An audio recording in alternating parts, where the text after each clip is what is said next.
Salut les bien-aimés en Jésus-Christ. Comment va tout le monde? Bienvenue à WIFNU, notre communauté qui lit la Bible ensemble pour connaître nos promesses qu'on a en Jésus-Christ, notre Seigneur et Sauveur, et pour marcher dans la foi qu'il nous a donnée.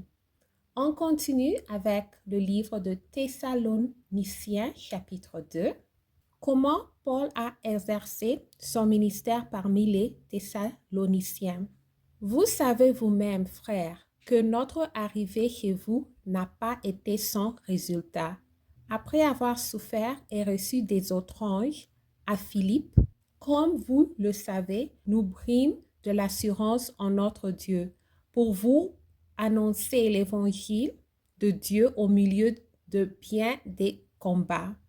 Car notre prédication ne repose ni sur l'erreur, ni sur les motifs impurs, ni sur la fraude, mais selon que Dieu nous a jugés dignes de nous confier l'Évangile.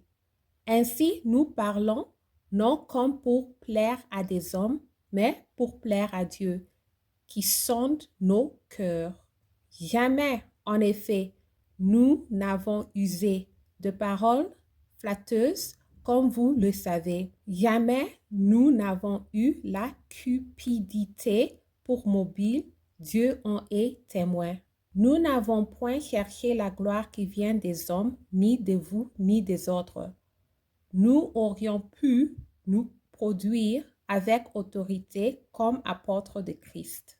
Mais nous avons été pleins de douceur au milieu de vous, de même qu'une nourrice prend un tendre soin de ses enfants.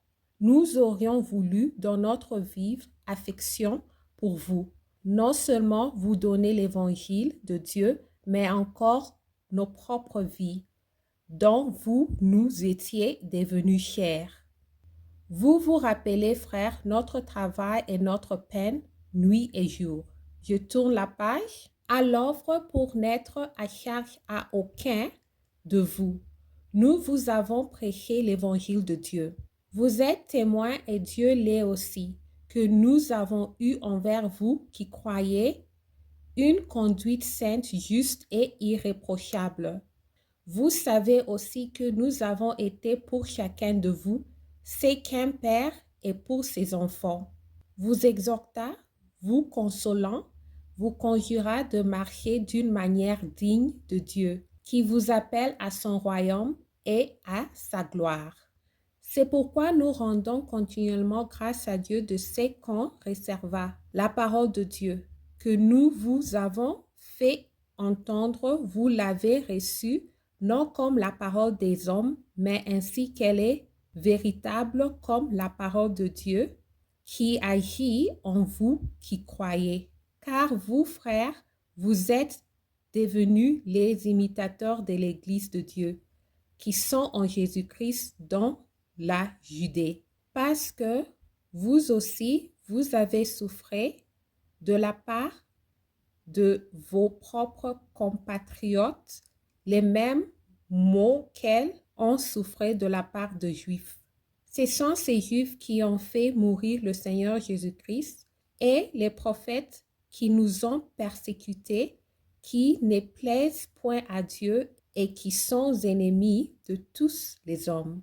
Nous empêcha de parler aux païens pour qu'ils soient sauvés, en sorte qu'ils ne cessent de mettre le comble à leurs péchés.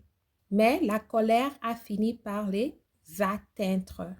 Désir que prouve l'apôtre de revoir les Thessaloniciens. Pour nous, frères, après avoir été quelque temps séparés de vous, de corps, mais non de cœur, nous avons eu d'autant plus ardemment le vif désir de vous voir. Aussi voulions-nous aller vers vous, du moins moi, Paul, une et même 2 fois, mais Satan nous en a empêchés. Qui est en effet notre espérance, ou notre joie, ou notre couronne de gloire? N'est-ce pas vous aussi devant notre Seigneur Jésus lors de son avènement? Oui, Vous êtes notre gloire et notre joie. Merci d'avoir lu ensemble. On continue avec chapitre 3 demain. J'améliore mon français en lisant la Bible. Restez en Jésus-Christ et shalom.